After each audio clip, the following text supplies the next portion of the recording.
Hello, and welcome to Seriously Pointless Conversations about Culture, the podcast where myself and a few of my friends get together and discuss nerdy things. Just a reminder, if you like what you're listening to, please subscribe to Seriously Pointless Conversations YouTube channel, or you can find us on your favorite podcasting apps. Thank you for your support. Without you, none of this would be possible. Thanks for coming by. Now let's get into the episode. Hi, and welcome to Seriously Pointless Conversations about Culture, your seriously pointless podcast about all your nerdy and geek things across time, and you're seriously just, I'm telling you, just traumatizing Scandinavian folklore, James. That's what I'm going to say off the top of my head there. This isn't Aesop's fairy tales. This is the old stuff you told your kids to scare them into doing. This is Grimm's fairy tale, like on crack cocaine, probably, I think, at this point. But hi, I'm your host, David. I am joined again by our co-host, James. How you doing, man? I'm doing wonderful. How are you today? A little tired, kind of the same boat as you are. We had our new child, our Stephanie is her name. She's 3 months, or she's gonna be 4 months here pretty soon, but she didn't sleep very well last night. So. This storm was pretty rough. I mean, I know, I don't get it, man. Maybe that's what it was. I don't know about you guys, but we've been having thunderstorms here lately. A lot of thunderstorms. Which, don't get me wrong, we're just gonna turn into old man podcast for half a second, but we need the rain. We did need the rain. It was getting awfully dry, and this is going to save me some money on irrigating my garden. But me too, right? But it's throwing my life off. Like I'm not getting my morning shower to wake up, and it's leaving me like in a fugue all day long. I know. Right.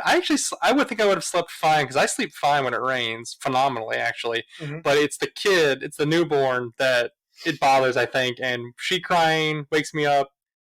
Even when Jay and I take my turn holding the baby, and it's just it's a whole rigmarole. Like I said, I do not used to storms yet, and these have been like right overhead and close. Really, I know, not right? Here in Cape, but like over in Jackson, like it's just right there. Oh yeah, so like the other day, I was I popped my head out because we had that heavy one for a while, and I popped my head out just to kind of see. I was pulling my grandpa. Well, my grandpa used to just stick your head out in the middle of a thunderstorm or tornado, and just to see what's going on because that's the safe thing to do. Stick your head out the door. Yeah. And my kid comes running around. My two older ones, my 4-year-old, my 2-year-old, come running over. And they look at him right at that point. I mean, it's, like you said, it's just coming right overhead. And it was a lightning hit, and it was fairly close. I'm going to say within probably half a mile. It had to be. It was very close. It was loud. And my little one, she's on my left side. I remember this vividly.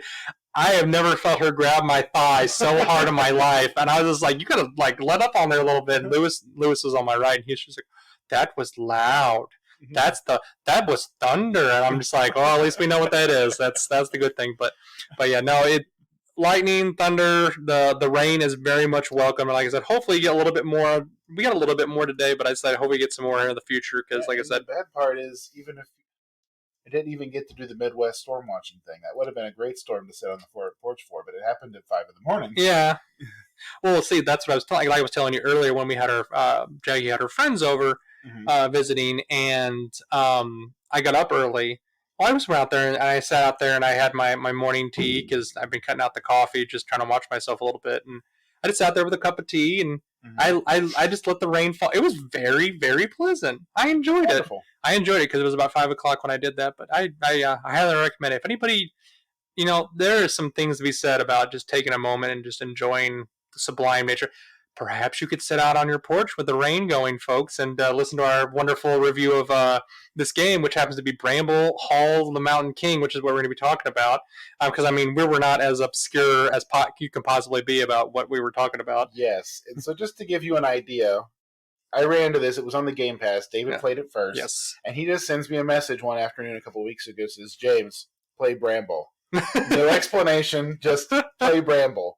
So I'm like, okay, this sounds like a fun game. I jump into this game, and it's about this lovely character, Olle. He's this little Norwegian boy, and his sister sneaks out in the middle of the night and gets lost in the woods or something, and he's going to go try and find her like a good little brother. Oh, that's how you do things. 2 hours later, I am watching this kid in incredible high-definition dynamic lighting wade through literal like mounds of intestines. That's right, you are. And I'm like, what in the world have you gotten me into, David?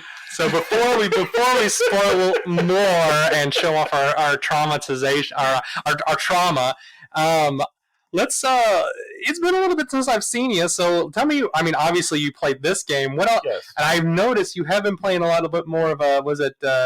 Is it Satisfactory has been my latest obsession. I saw that. I am on the cusp of where it just gets to be a little bit much. It's been around on early access forever for people who haven't seen it. It's a 3D like factory building game. You're on an alien world.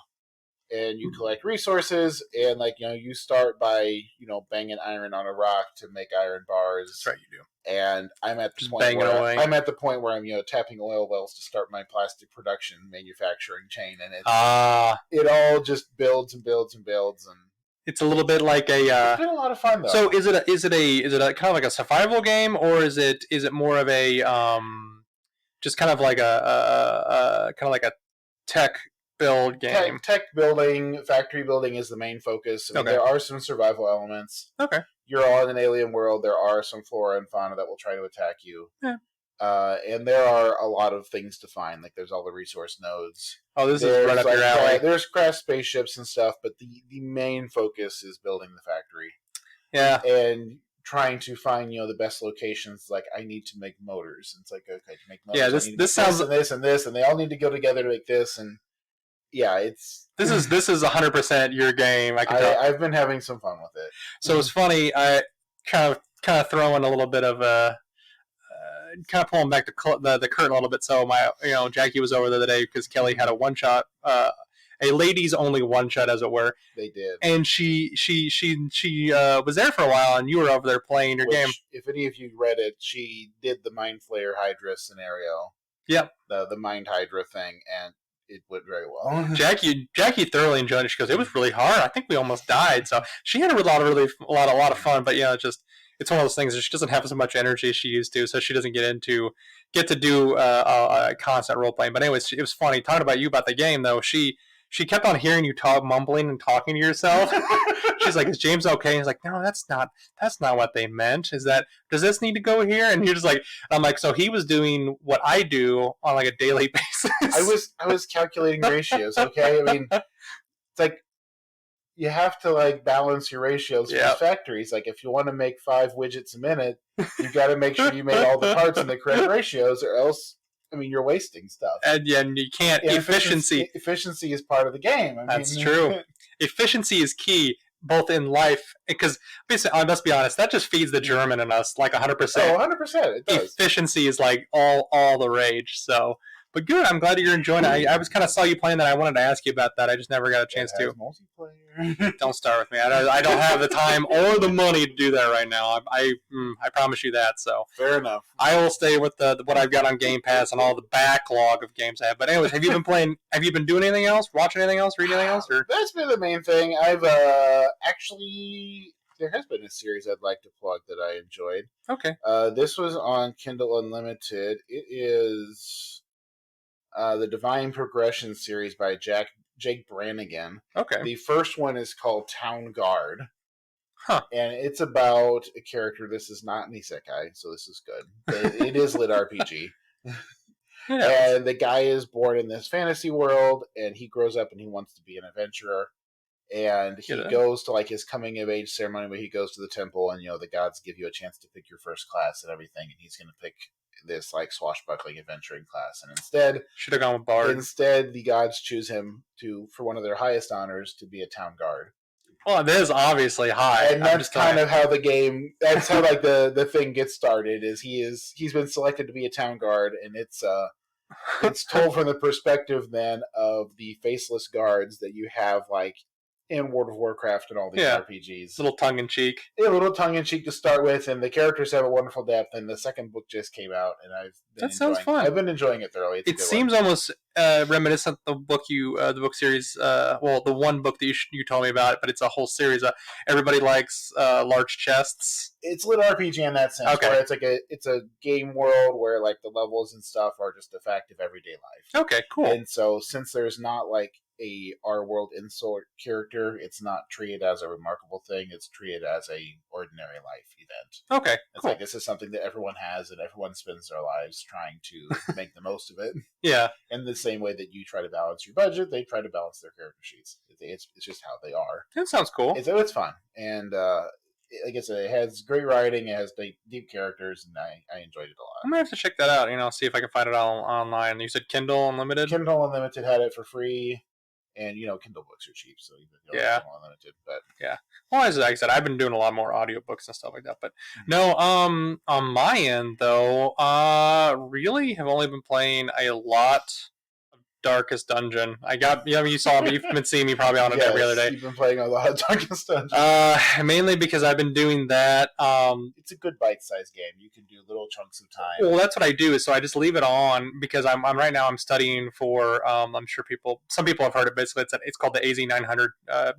It's the intro into the Azure environment, which is Microsoft's big.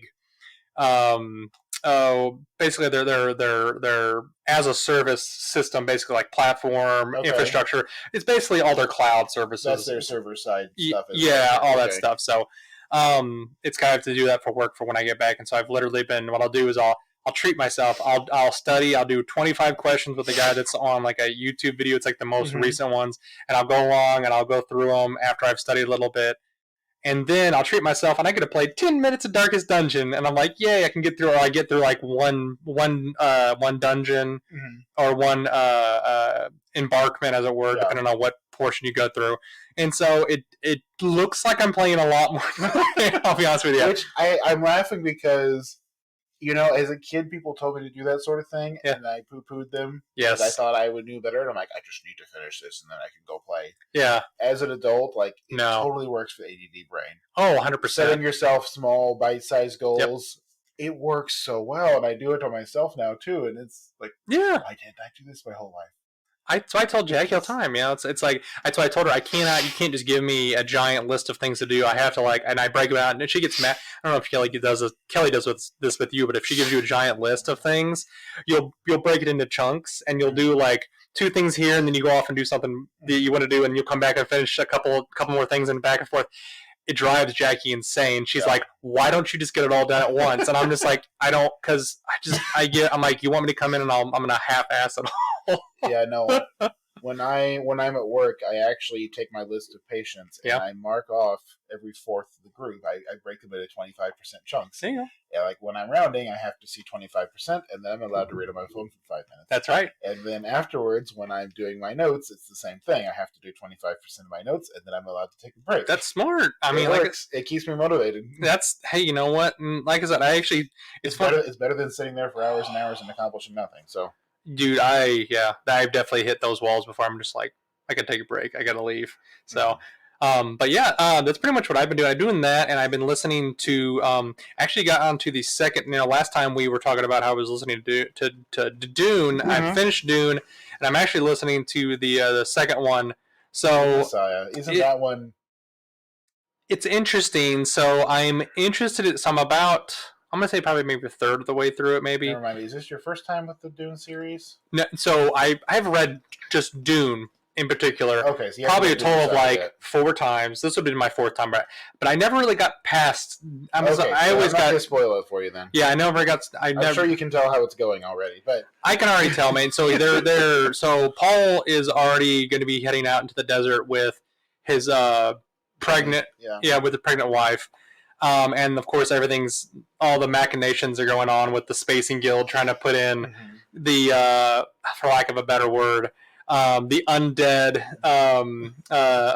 gurney. Yeah. I can't remember what they call him. They call him Gola. I wanted to call him a golem for some reason. I'm like, which is kind of similar, but I was like a Gola. But so, on top of that though, dude, I went down a huge well of figuring out the is that they call the thoraxi. Or the basically the Twi'lexu. Twi'lexu. Bene Twi'lexu. Bene Twi'lexu. Dude, I went down a huge rabbit hole with them, and I bet I watched 3 hours worth of videos just learning about their history and what they do, and I'm just like, they are beyond messed up, but they're really, very messed up. Yeah, they're really cool. Basically, think for the folks at home, think if you've never read they're genetic masters. They basically just try to control the outcomes of political things by just genetically manipulating DNA, and they even tried to say in the book that they tried to make their own genetically modified Kwisatz Haderach, which is what Paul is. Yes. And he was either like super complacent or like super aggressive, and they're like they couldn't get him in that they perfect. Couldn't get it right, and they said the one time they did get it right, he just killed himself. Yeah, and I was just like, he realized what he was, and he killed himself. Yeah. To be fair, if you're level of being at that high of a level, it's just I can see that. So, but talking about game or things within an extent with have existential crises, let's get into Bramble. Yes, and so let's do a quick little overview. So Bramble, like you were saying, it's called Bramble the Mountain King. It's an action adventure video game developed by Dimfrost Studio and published by Merge Games in 2023, where players control a young boy named Olle, and he attempts to rescue his kidnapped sister, who I'm trying to have a brain fart on his sister's name. Did they even give her a name? Yes, they say it over and over in the game. Yeah, it's over and over. Obviously, it's stuck, right? It's just like I cannot. It'll come to me in a second. But anyways, so he goes and tries to rescue her because she takes off and goes into the forest and essentially Lillamore. That's good. That was a good pull. Lillamore. And they go to find her within the mythological forest where all these Scandinavian mythological creatures are at. So and at first, he's skipping through the forest, and there's some little pinecone people, and there's some gnomes, and there's a troll. Aww. And you're trying to escape from the troll, and you're like, oh, this is great. This is just like... Yeah. This is a fun little Scandinavian romp. Yeah. And then you're like literally climbing through the trolls like butcher board. Yep. And like the piles of rotting entrails and the maggots and everything. And it takes a hard turn real fast. It takes a hard turn. It gets real dark. And like I said early on, the game has gorgeous, gorgeous graphics. Oh, yeah. It's beautiful 4K. The lighting, the dynamic lighting on it is especially good, which throws into sharp relief all the blood and the guts and the gore and everything your character's covered in. Well, even once you get past like the areas, like we'll talk a little bit more about the game, the later stations of the game and the other mythological creatures that are in it, or for lack of the better word, the fictitious aspects of certain things within the game, but you know what I mean? Yeah. Even if once they remove some of the blood and the guts, like it's still just starkly gorgeous. But anyways, I know you. So I know. I introduced this one to you, but I actually first heard about this one from actually I was watching a YouTube video. I know YouTube basically is the only way I ingest media nowadays, pretty much it feels like. But and this was on the like top 10 games released for whatever this month or whenever it came out. So and I was like, oh, okay, well this looks really interesting. And on top of that, it's if you guys have Game Pass, by the way, it's on there. It's free. Check it out. And I was like, well, I don't have to pay for this. I'll check it out. This is great. And they were saying it's only like a 3 or 4 hour game. So I was like, okay, I'll check this out. And like you said, though, 100% though, right? It starts off very storybook like, and you're thinking this is maybe there might be a little bit of like Grimm's fairy tale thing going on here because but then like once you get past that initial setup of like, oh, you have to bring the light into the darkness, and you're like, oh, this is kind of cute and fun, exactly. But you're like, no. It's pretty damn dark in here. It is. And, at first when I was getting into it, I thought this is going to be one of those drip feed story-driven games. Yeah. Because it is very much a story-driven game. Yes. The gameplay is fairly simple, and while there are a couple challenging segments, it's mostly a story-driven game. And some of those, like, The Wolf and the Blind Princess Kelly played, like, the story is so slow that the game is just miserable. Yeah, I don't like that. This is not one of those. It has this delightfully dark and macabre twist to it. Oh, yeah. The pacing, like you said, is excellent because... And they do a good job of contrasting moments of peace and light and respite with the incredible darkness. And so it's not all down or all up.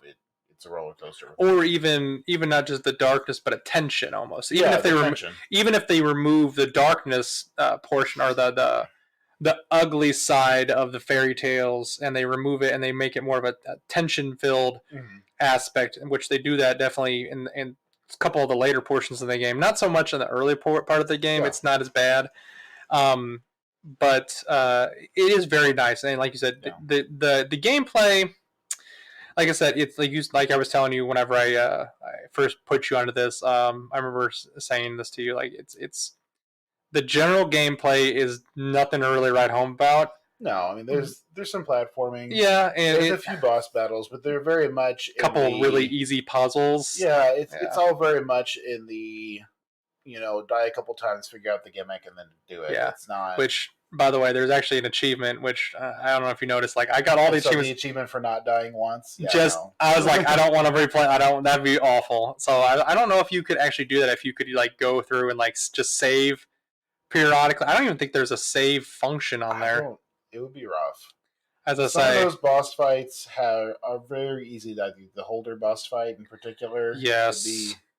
And the Mountain King boss fight at the end. I definitely died a few hundred.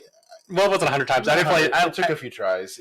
I definitely think I died about 10 times because there's a point where it's just like you're just inside the AoE of something. Yeah. And it just like it insta kills you because you don't have any hit points at all. It's one hit, one dead. Yeah. And so I can only imagine like trying to do that. It would be so annoying. But anyways. Frustrating. Yeah. But so talking about the story, so as you progress in this, you start to go deeper into the forest, and like we said, we talked about the troll portion, where you are running away from one troll who appears to be just kind of like chasing you, and the little gnomes that they have around there. Or I guess what do they specifically call them? I can't remember what they're called, but they are gnomes. Yeah. Okay, I couldn't remember exactly what they were. But gnomes are little people, wee folk, and that's pretty much exactly how they're portrayed in Norwegian mythology. Yeah, just like little. They almost, like you said, they have a little tall red hats. There are some bad gnomes, the Snifflevine, but those are like underworld gnomes. Most gnomes, they're mischievous at worst. Yeah, you kind of have to help them get away from the troll that's chasing them. You play tag and hide and seek with the kids, and you like help the old man, herd his little berry things. Yeah, I'm not sure if they're children or I don't know. It's hard to say. Whatever they were in the cages. What I'm really curious about though is so there's in the section where you have the opportunity to push the gnome off. Yes. Did you sacrifice the gnome? Well, you have to make it work, don't you? Apparently not.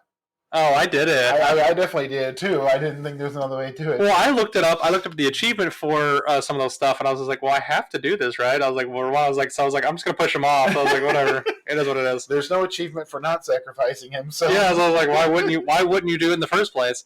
So no, I enjoyed it, and also what I really wanted to know though is I only ever saw the older male gnome.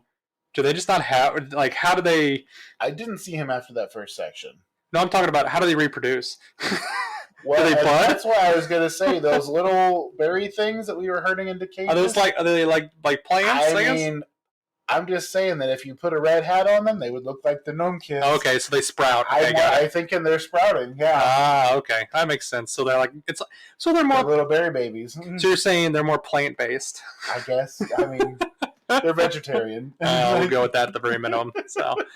So obviously, like you said, you get past the troll part because we don't want to ruin all that. But that once you get to that troll part, it really you kind of start to get a sense of like, okay, this isn't really your normal, adventure game that has kind of a hidden meaning behind it or a lesson behind it, like all this stuff. You kind of notice that they're really kind of hitting these darker tones without the game, and so you start to go in and you start to meet some other creatures. Nakin next. Yeah, the other creatures within mythological. So Nakin he's based on a Scandinavian folktale that's actually supposed to be. They did a twist on it, so it's supposed to be that actually the devil comes in or a demon of some sort comes in and basically punishes the people for being mean to. A woman in the village I think she ends up being a witch is what they ended up calling. I think that's what it was. But he basically makes them dance to death, and it's very similar to what they do in the game, right? And it's there's several different takes on the Nakin tale. Yeah. And they went with a version where he's a male water spirit. Yes. That plays songs in the violin, and it tempts women and children to come and drown themselves. Yep. They're supposed to get tired out of water, and so avoiding water is one way to avoid them. Yep. But some tales, the Nakin is actually a small boat, and if you get in the boat, you die. Yep. Some tales, the Nakin is a white horse, and if you ride the horse. And the really cool thing was, I heard about this one, was if you get on the horse, it doesn't matter that he'll continuously stop and pick people up, and his body will just keep getting longer and longer until he reaches the sea, and then it just goes under. I'm like, that would be so weird, but like you're like, I'm okay with this. Mm-hmm.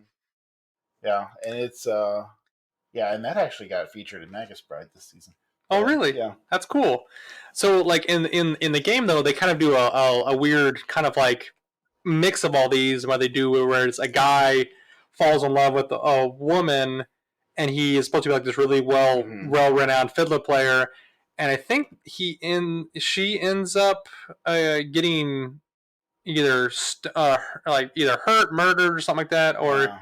But anyways, and then he like punishes the town by making them dance to death. They dance to death, and then he slumps off, and then he basically lives off in the pond by himself, and that's where you run into him. And this is the first time you really kind of come across something that's just like, it's like, I was okay with all the blood and guts and like the troll. I'm like, okay, trolls are gross. I get it. Whatever. They're just gonna eat whatever.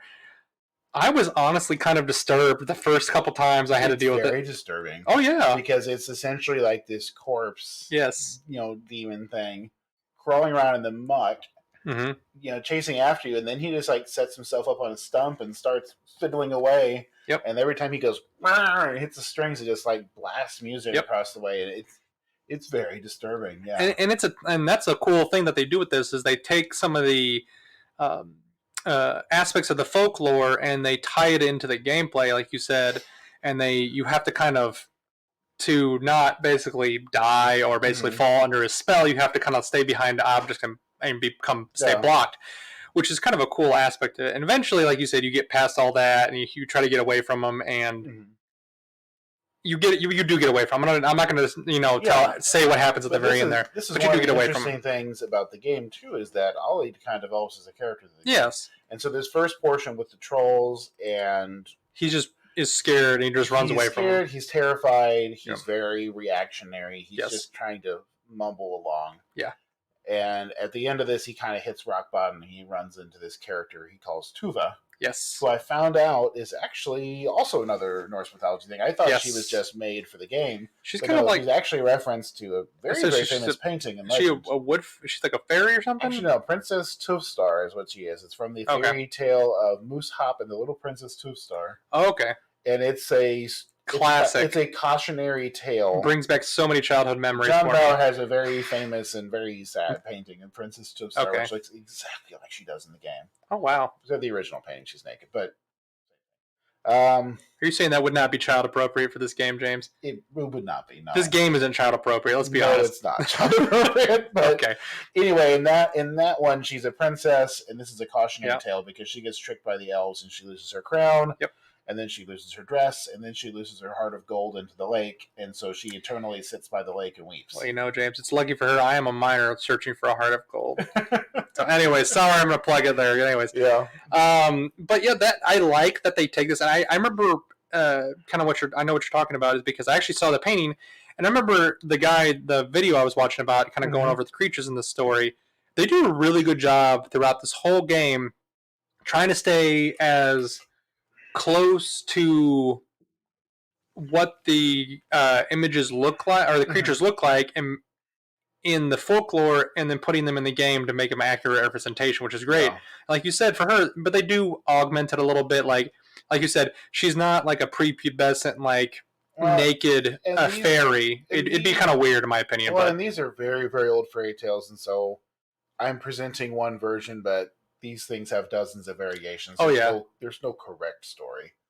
In particular, the one they take the most liberty with, I think, is the Mountain King story itself. Well, you can't. That's also one where there's a million different Mountain King stories, and it's not.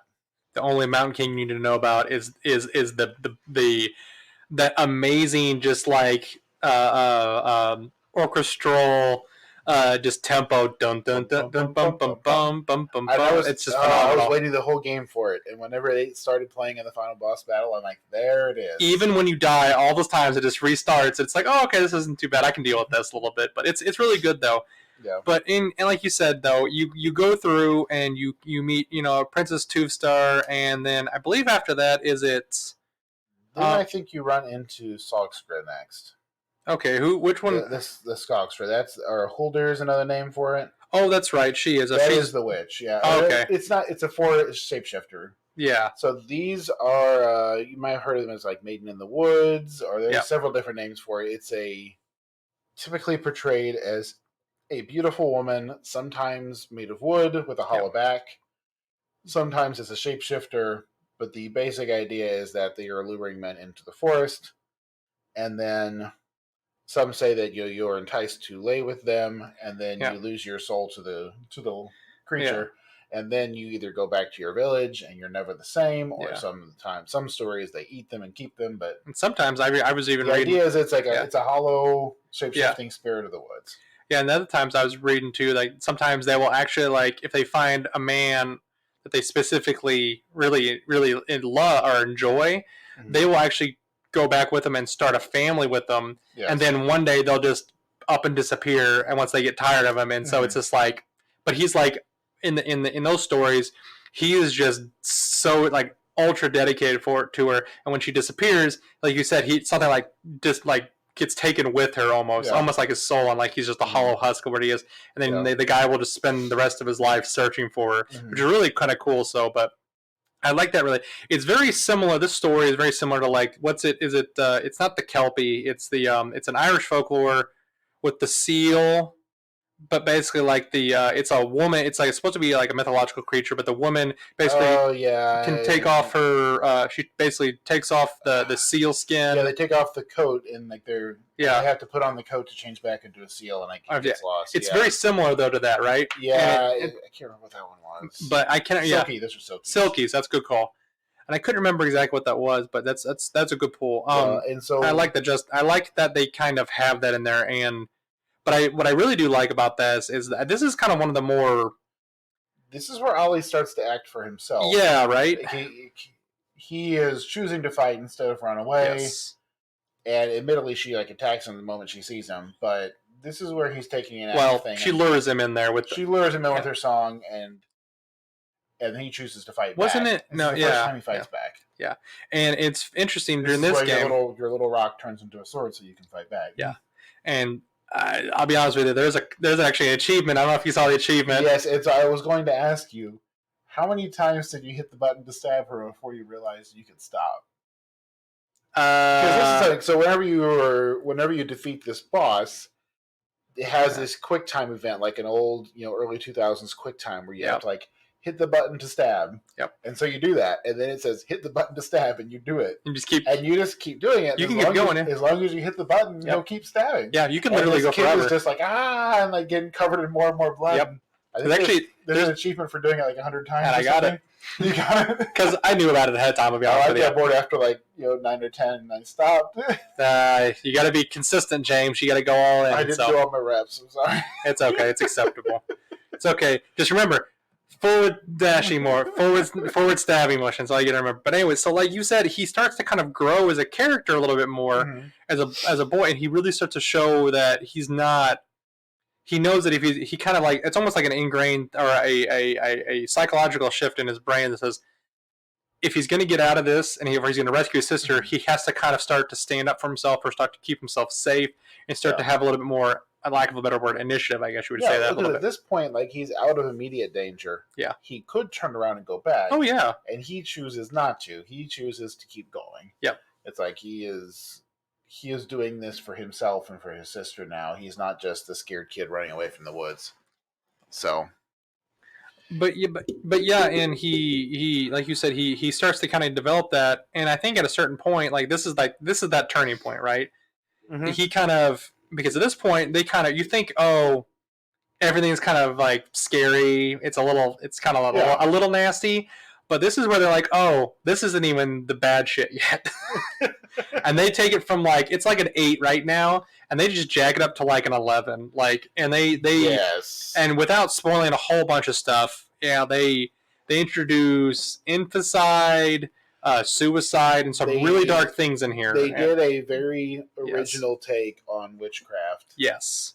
And with the whole pact with the devil thing. Yeah. And it's been a while since I've seen that portrayed in such a dark, frank manner. Well, that's actually pretty rough. And so when I was reading about that, so a lot of that, without going to spoilers, a lot of that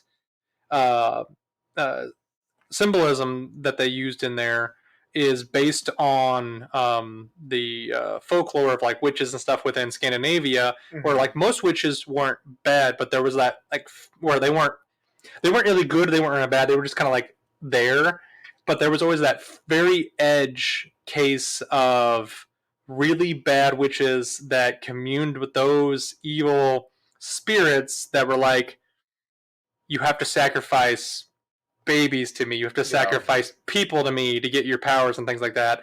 And that's kind of where this comes from, and I can't remember what it's comes from, because that's where you get this one big boss battle where you're fighting it's like an evil spirit essentially, and that's no, the spirit in the water wasn't the witch. That was actually something different. That is actually what the witch is sacrificing to.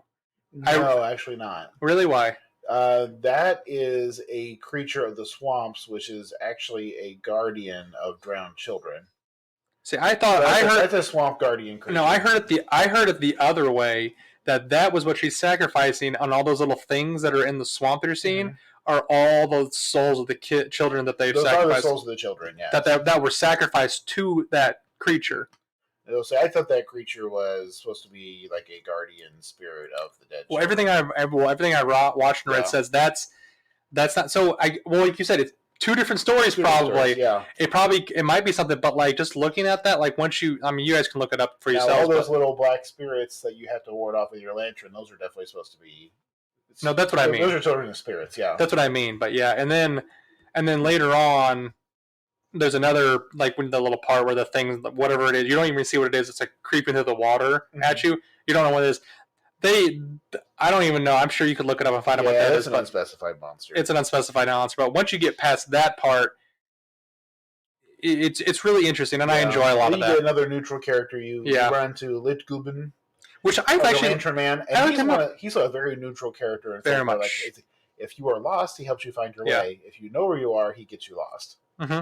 As a lost little child, he helps true you neutral. Out. Yes, or chaotic neutral. I would call him chaotic neutral almost. And so he can be a good or a bad thing depending where you are. So I actually read that he is supposed to be the soul, often portrayed as an old man that lost his way in the forest a long time ago, and he's just been wandering forever since then. Yeah. But he's also kind of portrayed as kind of more of a either like a fairy type creature, like you said, but he's always, like you said, they said it's always got that very similar aspect about him where he's very neutral on what he does, but he'll show you the way if you're lost or get you lost, depending on his. Yeah. But from that point, you go into his library. I remember that, which is kind of interesting. And then from there, he kind of shows you another way out into, is it a village? Yeah, that's the village. You run into Pesta. Yeah, which is. I will spoil this for you guys, though. That's because this is pretty cool. Like, once you run into Pesta, it's like everyone is kind of like everyone's in the village seems to be kind of like a shambling dead, essentially. Kind of like zombies, essentially. It's a portrayal of the Black Death. Yeah.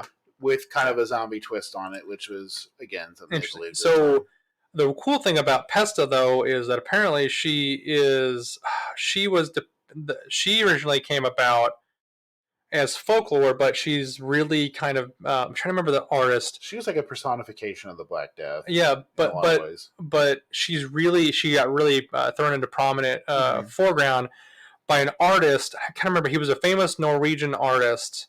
Okay. That he had her in a lot of his paintings apparently, but she was like really tiny, but she looks just like she does in the game. Like she looks like that little woman, the creepy eyes, a sunken face with the rake. Yeah. And she's always like, but she's in a lot of these paintings. I have to look it up and tell you what it was. And they said, like, when the Black Death came to your village, Pesta came. Yeah. With the Black Death. And they said if Pesta showed up with her rake, then some people were going to be spared. Yeah. And some people in the village would live. If Pesta showed up with her broom, then everyone was going to die. Yeah.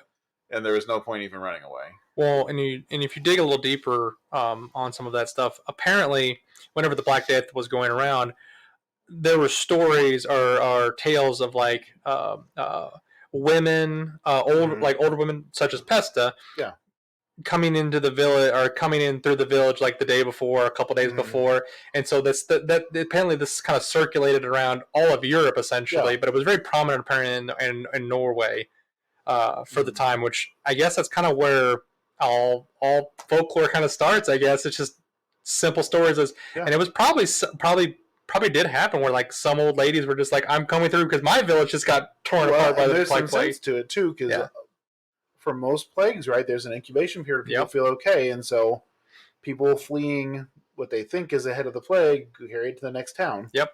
And so it was a bad situation. Oh yeah. What was the reason why? Was it like it was a ridiculous amount of our population got cut off? It wasn't a third. I'm trying to remember how much it was. Half, I think. It was a half. It was a lot. Half. The Black Death was very, very bad. Oh yeah. Thank God for modern medicine, but like I said, it's one of those things. I don't think people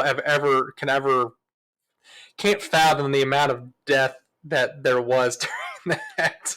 We haven't had a true plague for a while. I know we had the COVID pandemic, but it was nothing. It was like a drop in the bucket. I don't want to minimize the suffering involved because it was very bad. Oh, it was, but in terms of the death toll, it does not compare to the Black Death. You're talking like a percentage. We were talking a couple percentage points. Yeah, that. It was a lot of people, but it wasn't half. Yeah, well, like I said, that's why I said thank God for modern medicine for a lot of that stuff, because it saved a lot of lives. So, but so after you get, you kind of do a little boss battle with her, and I don't want to ruin that because it was pretty fun actually. I enjoyed that one quite a bit. Pesta was probably the best boss battle. Oh, absolutely. And the whole the Sogscry I thought was the prettiest boss battle. Yes, it was a frustrating one though because it was a very kind of gotcha boss battle. Yeah, because you had to go through a couple different variations and like. At first, I was kind of like, well, what am I supposed to do? Like, what am I supposed to go after? And then once you kind of figure out that, she starts to really kind of get those variations on her moves and things like that. And it can get irritating a little bit. Everything's instant death. It's like you need to be perfect for 5 minutes. Yes, and if you're just barely inside that AoE, I mean, talking just barely, there's no give and take, and it's not forgiving at all. You can die pretty quick on that end. So, but once you get past Pesta, you kind of get into finally. The main the final area of the game, which is the Mountain King's realm, and so the whole kind of I don't want to ruin the story behind that, but he's kind of like he's basically been trapped essentially. I do have to say, screw the little clock puzzle in the Mountain King's room. Yeah, it was a clever puzzle. Yeah, but it's one of those gotcha puzzles where it's like you search the room and there's a bunch of random objects and there's some random numbers on some of the random objects. Yep. And there's some clock hands that you might find if you clicked on everything, or you might not. And it was a frustrating little puzzle. I did. They needed a little more to tie it together. Well, I definitely agree with you on that because it's like they didn't have hardly any puzzles beforehand, except for like a couple of the ones where you got to do the stuff on, like you have to get the herbs and the stuff to get the right symbols and things like that. Which brewing the little witch potions, was fun. That was fun. That wasn't that hard. That was pretty easy. But it's almost like they kind of like ratcheted it up a little bit, and it was kind of annoying. And I'm like, it's like I did have a little bit of an issue with that, but that I was like, it is what it is. But anyways, it once you kind of get past that part, which you end up finding out that the room you were in had some significance, to say the least. Yes. So once you get out of that, you actually start to walk around and you find out, oh, this place is a lot bigger than I thought of it, and you're a lot smaller, and you're like, oh. And you finally get into the final boss battle, which is the Mountain King, which you end up finding out he's a giant, essentially a giant king. So, and you, without ruining the whole thing for him, like we said, they do the amazing music and things like that. And you have to fight him, and at the end, I think it's really clever because the story ends And then it flips it around in the very last scene. Yeah. Now Ollie's the one who's gone out in the night. Yep. And his sister Lillimore is the one who gets ready to get up and leave and look for them. But she's not scared of the dark because she already knows that her brother's out there and he protected her. That's right. And it's a wonderful little emotional resolution to the story. It really is. And I enjoy that a lot. I'm kind of interested to see whether or not I don't know if I want to see a sequel to this game. I like it. I like it being self-contained. I don't think you really need a sequel, but I want to see them do some other stuff because I enjoy their games. It was fun. I wouldn't mind another game in the same vein. Yep. Like you could very easily pick another country's mythology and easily do a similar story, or I'll just pay attention to the studio because this is a very, very good offering. Oh yeah, considering this was I think this was their first. I think it's their first one. Yeah. The first foray, because it is their first foray. Because I remember talking about it. Talking a little bit about the development.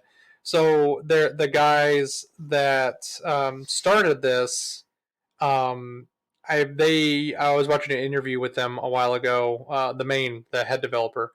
I don't think I put this in the notes, but I apologize. But he said they started out with it was just 13 of them.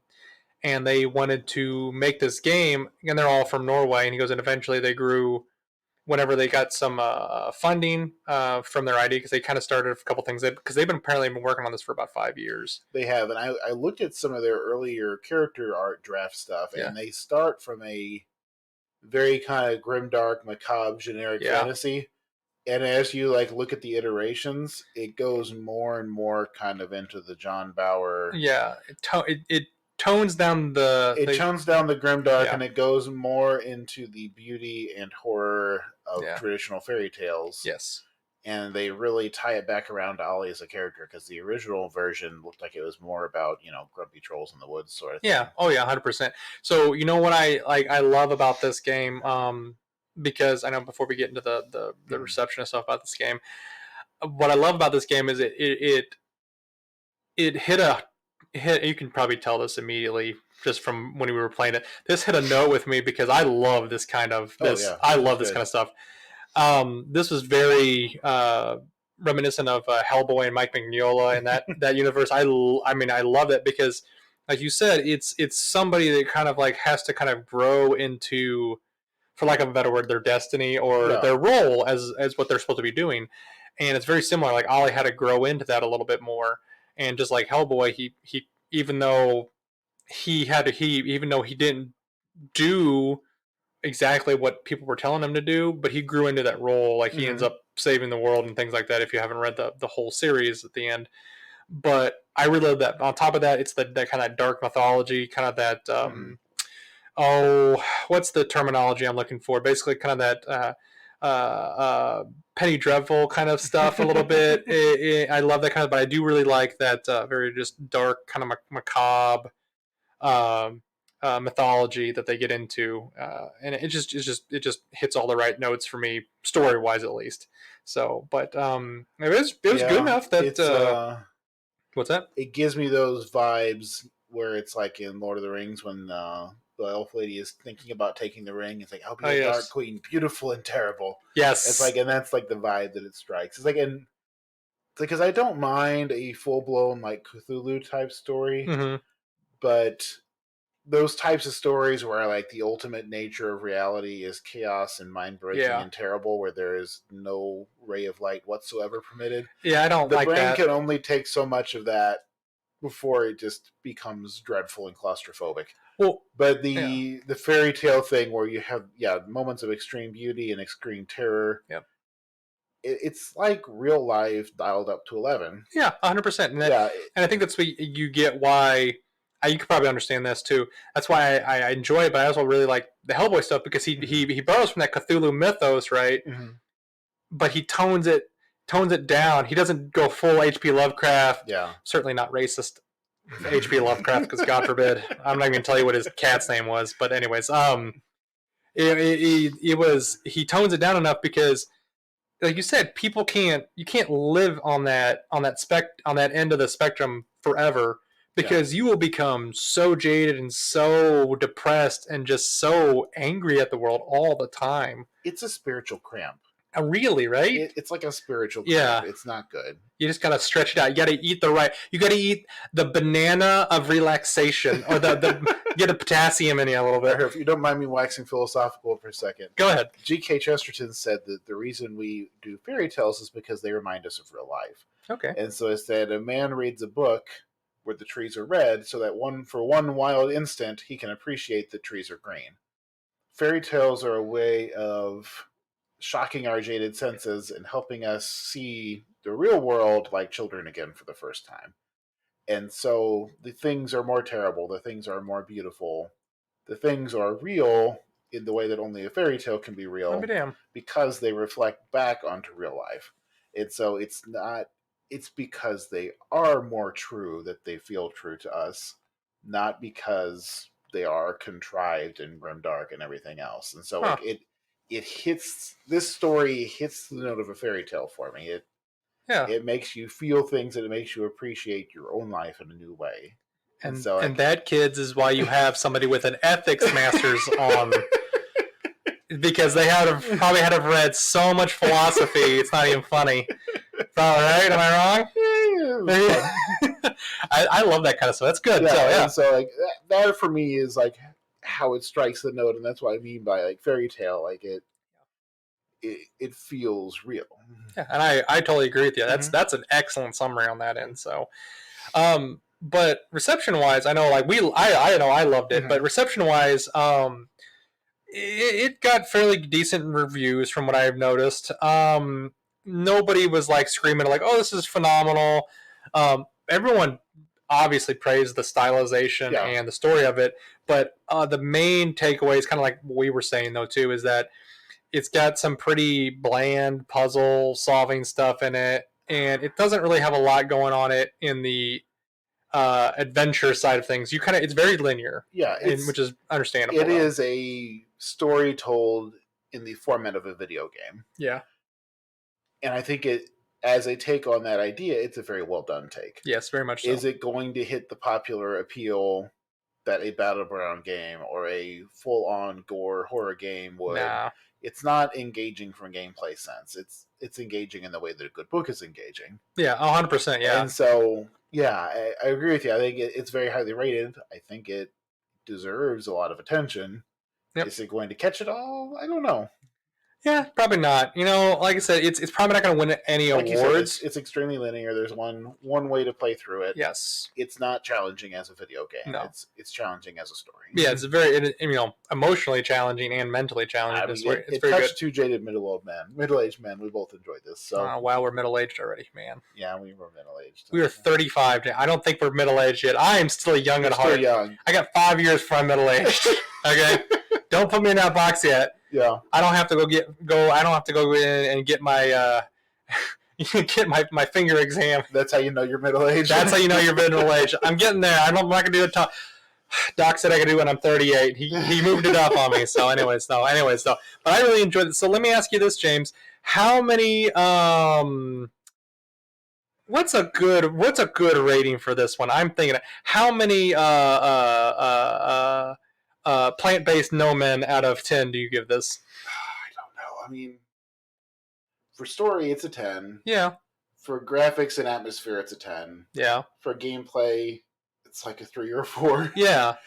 You want me to go first and play? Overall, 6, 7? Yeah. I mean, I strongly recommend it as a story, but can I recommend it as a game? I don't know. Yeah.